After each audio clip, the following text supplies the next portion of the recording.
Hello friends, मैं हूं आपके सामने गौरव मिगलानी। टॉपिक स्टार्ट करने से पहले मैं आपको बता देता हूं कि आपके इसी चैनल पर 90% वीडियोस मैंने बोर्ड और मार्कर की हेल्प से एक्सप्लेन की हुई हैं, तो आप उन वीडियोस को इन प्लेलिस्ट के अंदर अच्छे से देख सकते हैं। तो अब हम जो केस डिस्कस करने जा रहे हैं वो केस बहुत ही सिंपल है। ये केस है हमारा बिजनेस इन्वायरमेंट वाले चैप्टर में से। केस बिल्कुल सिंपल है मिस्टर अजय को लेकर, जिन्होंने अभी अपनी एमबीए कंप्लीट की है यूएसए से। इंडिया में आते ही उन्होंने एक नया प्रोडक्ट लॉन्च किया है जो ई लर्निंग का है। मतलब जैसे कोई सॉफ्टवेयर होता है स्टडी करने का, ऐसा ही समझ लीजिए इलेक्ट्रॉनिक स्टडी करने के लिए इन्होंने कॉमर्स की क्लासेस के लिए ई लर्निंग का एक प्रोडक्ट लॉन्च किया है। कौन सी कंपनी के अंडर में? ईकॉम क्रिएशंस के अंडर में। हालांकि इस प्रकार का काम यूके और यूएसए में ऑलरेडी होता है, मतलब वहां पर ई लर्निंग ऑलरेडी अवेलेबल है। इंडिया में आने के बाद देखा मिस्टर अजय ने कि ई लर्निंग का काम, ई लर्निंग के सॉफ्टवेयर इंडिया में नहीं है। तो अजय ने डेफिनेटली क्या किया, इस अवसर का फायदा उठाया और उन्होंने ई लर्निंग का बिजनेस स्टार्ट किया। थोड़े ही वक्त में उनका बिजनेस सफलता की ओर जाने लगा। रिजल्ट क्या हुआ? अजय की कंपनी को देखकर, अजय के प्रोडक्ट को देखकर कुछ इंडियन कंपनीज और भी मार्केट में आ गई। उन्होंने दूसरे सब्जेक्ट्स को लेकर प्रोडक्ट लॉन्च कर दिया, क्योंकि अजय ने कौन सा सॉफ्टवेयर लॉन्च किया? कॉमर्स को लेकर। इसी तरह से हो सकता है कि बाकी की कंपनीज, कुछ और कंपनीज साइंस का, आर्ट्स का, कुछ और सब्जेक्ट्स का भी सॉफ्टवेयर मार्केट में लेकर आई हो।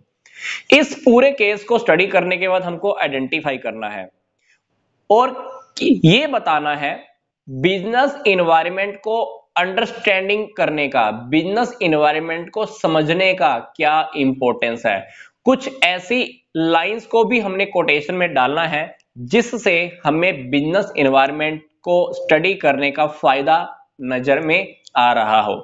तो हमने बिजनेस इन्वायरमेंट वाले चैप्टर में ये बात बिल्कुल अच्छे से स्टडी की है कि जब जब हम बिजनेस इन्वायरमेंट को अच्छे से स्टडी कर लेते हैं, समझ लेते हैं, उसको अंडरस्टैंड कर लेते हैं, तो उससे क्या होता है, हमको प्लानिंग करने में, पॉलिसीज बनाने में बेनिफिट मिल जाता है। और हम काफी सारे एनालिसिस भी करते हैं। जब हम एनालिसिस करते हैं बिजनेस इन्वायरमेंट को, तो उससे क्या होगा, हमें फ्यूचर के डिसीजंस लेने में, एक्शंस लेने में, डिसाइड करने में बहुत बेनिफिट मिलने वाला है। मतलब जब जब हम बिजनेस एनवायरनमेंट को स्टडी करते हैं तो हम प्लानिंग कर पाते हैं, पॉलिसीज बना पाते हैं, डिसीजन अच्छे से ले पाते हैं और कोई भी काम हमको करना हो उस एक्शन को भी हम ले पाते हैं। बिजनेस एनवायरनमेंट को स्टडी करने से एक फर्म को क्या फायदा होता है? एक फर्म को यह पता चल जाता है कि मार्केट में कौन कौन सी अपॉर्चुनिटीज है, कौन कौन से अवसर है।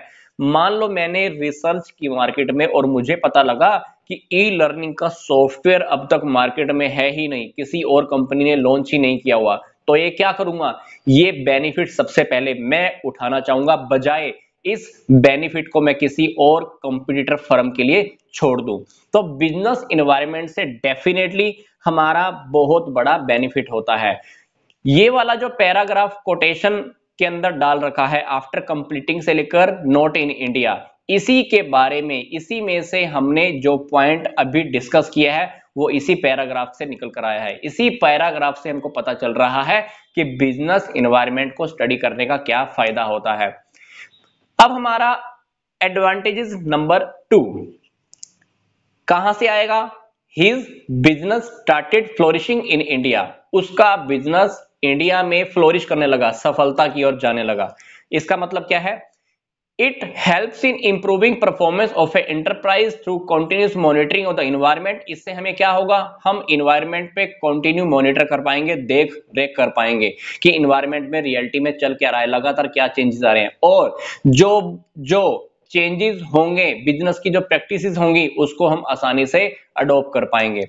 इससे क्या हेल्प होने वाली है? इससे हमारा प्रेजेंट और फ्यूचर की परफॉर्मेंस दोनों सेफ होने वाली है। मतलब हम अगर बिजनेस एनवायरनमेंट को अच्छे से स्टडी कर लेते हैं तो हमारा प्रेजेंट भी सिक्योर और फ्यूचर भी सिक्योर। हम प्रेजेंट की परफॉर्मेंस भी इंप्रूव कर सकते हैं और फ्यूचर की परफॉर्मेंस भी इंप्रूव कर सकते हैं, उसको भी देख सकते हैं। फिर है हमारा थर्ड पॉइंट, थर्ड पॉइंट के अंदर हमको जो लाइन कोटेशन में डाली हुई दिख रही है वो है कि जब अजय ने नया प्रोडक्ट ई लर्निंग को लेकर लॉन्च किया तो थोड़े वक्त के बाद क्या हुआ, कुछ और कंपनी भी मार्केट में आ गई कुछ और सब्जेक्ट्स को लेकर। तो इससे हमें क्या पता लग रहा है, it helps the firms to identify threats and early warning signal that is likely to hinder a firm's performance and take timely action.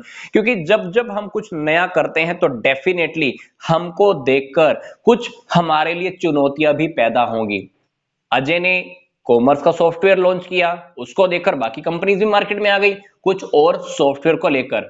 तो इससे क्या फायदा हुआ, बिजनेस इन्वायरमेंट को स्टडी करने से ये फायदा होता है कि हम मार्केट के अंदर आने वाले इन्वायरमेंट के अंदर पैदा होने वाले थ्रेट्स को आइडेंटिफाई कर सकते हैं और हमारे लिए जो वार्निंग सिग्नल हैं उसको भी पहचान सकते हैं। इससे क्या होगा, इससे ये होगा कि हमारे काम में जो तत्व बाधा डालने वाले हैं उस बाधा डालने वाले फैक्टर्स को हम दूर हटा पाएंगे और खुद को कवर कर पाएंगे और टाइम पर एक्शन ले पाएंगे। क्योंकि यहां पर क्या हुआ, मिस्टर अजय ने जैसे ही एक सॉफ्टवेयर लॉन्च किया बाकी की कंपनीज भी मार्केट में उतर आई, अलग अलग कंपनीज अलग अलग सॉफ्टवेयर मार्केट में लेकर आई हैं।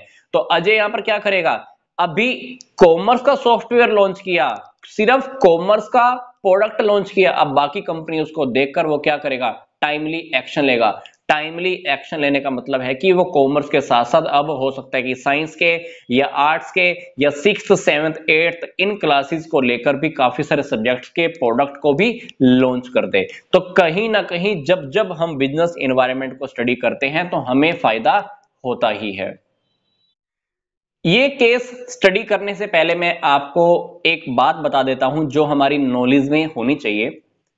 गवर्नमेंट के रूल्स के अकॉर्डिंग जितने भी एजुकेशनल इंस्टीट्यूशंस हैं उनके 200 मीटर के दायरे के अंदर तंबाकू के प्रोडक्ट्स को या तंबाकू को, बीड़ी को, सिगरेट को सेल नहीं किया जा सकता। अगर कोई ऐसा करता है या हमको मिलता है तो हम उसके अगेंस्ट डेफिनेटली कंप्लेन भी कर सकते हैं। तो ऐसा ही कुछ डायरेक्शन सुप्रीम कोर्ट ने दिया है। तो गवर्नमेंट ने बोला कि जितने भी एजुकेशनल इंस्टीट्यूशंस हैं उसके 200 मीटर के दायरे के अंदर तंबाकू के प्रोडक्ट्स को सेल नहीं किया जा सकता। कारण क्या है, क्योंकि हमको पता है कि जब जब लोग तंबाकू, बीड़ी, सिगरेट इस प्रकार के प्रोडक्ट्स को कंज्यूम करते हैं, सेवन करते हैं, हेल्थ को नुकसान करता है।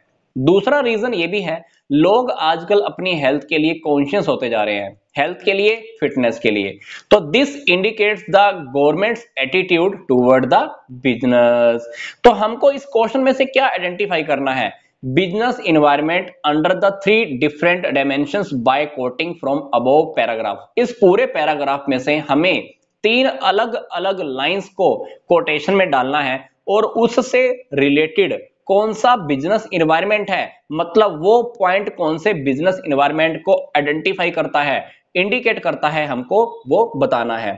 तो सिंपल सी बात है, अगर हम देखें गवर्नमेंट ने जो डायरेक्शन दी है, सुप्रीम कोर्ट ने एक रूल बना दिया कि तंबाकू को इतने इतने एरिया में सेल नहीं कर सकते, तो डेफिनेटली हम कहेंगे इसको लीगल इन्वायरमेंट। क्या कहेंगे, legal environment as per the direction issued by the Supreme Court. इस लाइन को अगर हम कोटेशन में डालते हैं तो इससे क्या पता चलता है, legal environment. The government passed an order to ban the sale of the tobacco product within the area of the 200 meter of the all educational institution। इस लाइन को अगर हम कोटेशन में डालते हैं तो क्या पता चलता है, पॉलिटिकल इन्वायरमेंट। इसी तरह से कंजम्पशन करना, तंबाकू, बीड़ी, सिगरेट को यूज करना, सेवन करना, कंज्यूम करना हेल्थ के लिए, फिटनेस के लिए हानिकारक है। प्लस लोग आजकल अपनी हेल्थ के लिए कॉन्शियस भी हैं, अपनी हेल्थ के लिए, फिटनेस के लिए। तो ये पॉइंट किसको इंडिकेट करता है, सोशल इन्वायरमेंट को। तो हमने पूरे पैराग्राफ में से 3 अलग अलग लाइंस को कोटेशन में डाला और उनसे रिलेटेड इन्वायरमेंट के बारे में हमको बताना था, legal environment, political environment and social environment. Court ने ये ऑर्डर पास कर दिया है कि जितने भी स्कूल्स हैं उन स्कूल्स के अंदर वाटर प्योरीफायर्स होने चाहिए ताकि सभी बच्चों को, स्कूल्स के बच्चों को पानी शुद्ध मिले। रीजन क्या है, सोसाइटी लाइफ की क्वालिटी को लेकर कंसर्न्ड है, चिंतित है। हर किसी को आजकल चिंता रहती है कि मेरा बच्चा सुरक्षित रहे, सेफ रहे, उसको अच्छा एनवायरनमेंट मिले, पानी शुद्ध मिले। तो इसलिए गवर्नमेंट ने ऑर्डर पास किया है। दूसरी बात, इनोवेटिव टेक्निक्स हैं, नई नई टेक्निक्स आ चुकी हैं जिसकी वजह से प्योरिफिकेशन की जो मशीनें हैं वो कम रेट्स पर अवेलेबल हो जाती है, क्योंकि इस प्रकार की मशीनों को बनाने वाली काफी सारी कंपनीज मार्केट में उतर चुकी हैं और कंपटीशन के चक्कर में मेरा प्रोडक्ट बिक जाए, मेरी मशीन बिक जाए, इसलिए उनके प्राइसेस भी क्या होते हैं, कम होते हैं। मतलब वाटर प्योरिफिकेशन की जो मशीनें हैं हमको कम रेट्स पर अवेलेबल हो जाती हैं, लोगों की इनकम भी बढ़ रही है। हमने घरों में भी अपने बच्चों के लिए यही शुद्ध पानी पीने के लिए मशीनें लगा रखी हैं, मतलब ये सर्विसेज आजकल हमने घरों में भी लगा रखी हैं, जिसको हम आरओ भी कह सकते हैं, वाटर प्योरीफायर्स भी कह सकते हैं।